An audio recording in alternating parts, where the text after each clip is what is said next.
DNA 2026 round 3 students உங்களுக்கு பார்த்தீங்கன்னா, நாளையிலேருந்து கவுன்சிலிங் ஸ்டார்ட் ஆகுது. 135.5லேருந்து 77.5 இந்த கேட்டகரில இருக்க ஸ்டூடண்ட்ஸுக்கு வந்து நாளைக்கு வந்து ரவுண்ட் 3 கவுன்சிலிங் ஸ்டார்ட் ஆகும்.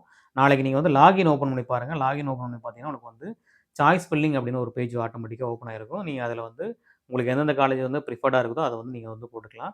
அண்ட் அதுக்கு முன்னாடி வந்து நீங்க வந்து அந்த காலேஜஸ் வந்து வேக்கன்ட் இருக்கா இல்லையான்னு சொல்லி சீட் மேட்ரிக்ஸ்ன்னு ஒண்ணு வந்து ரிலீஸ் பண்ணியிருப்பாங்க டிஎன்இ வெப்சைட்ல. அத டவுன்லோட் பண்ணிட்டு அதை செக் பண்ணிக்கங்க. அண்ட் அதே மாதிரி வந்து 7.5% ஸ்டூடெண்ட்டா இருந்தீங்க அப்படின்னா, அதே சீட் மேட்ரிக்ஸ் வந்து தனியா உங்களுக்கு வந்து ரிலீஸ் பண்ணியிருப்பாங்க. அந்த இத செக் பண்ணி நீங்க வந்து வேக்கன்ட் எவ்வளோ இருக்குன்னு செக் பண்ணிக்கங்க. ஓகே. அது எல்லாம் ப்ராப்பரா செக் பண்ணிட்டு நீங்க வந்து சாய்ஸ் ஃபில்லிங் பண்ணுங்க. ஸோ சாய்ஸ் ஃபில்லிங் உங்களுக்கு ஒரு டவுட் இருந்துச்சு அப்படின்னா வந்து தாராளமா நீங்க வந்து டெலகிராம்ல எனக்கு வந்து மெசேஜ் பண்ணலாம். ஸோ மெசேஜ் பண்ணா நான் ரிப்ளை பண்ணுவேன். அண்ட் ஒன் மோர் திங் வந்து நீங்க வந்து யாருக்குமே வந்து நீங்களோட யூசர் நேம், பாஸ்வேர்ட் எதையும் குடுக்காதீங்க. ஸோ சாய்ஸ் ஃபில்லிங் பண்றீங்கன்னா நீங்களே ஓனா பண்ணுங்க. யார்ட்டயும் குடுத்து ஏமாந்துறாதீங்க.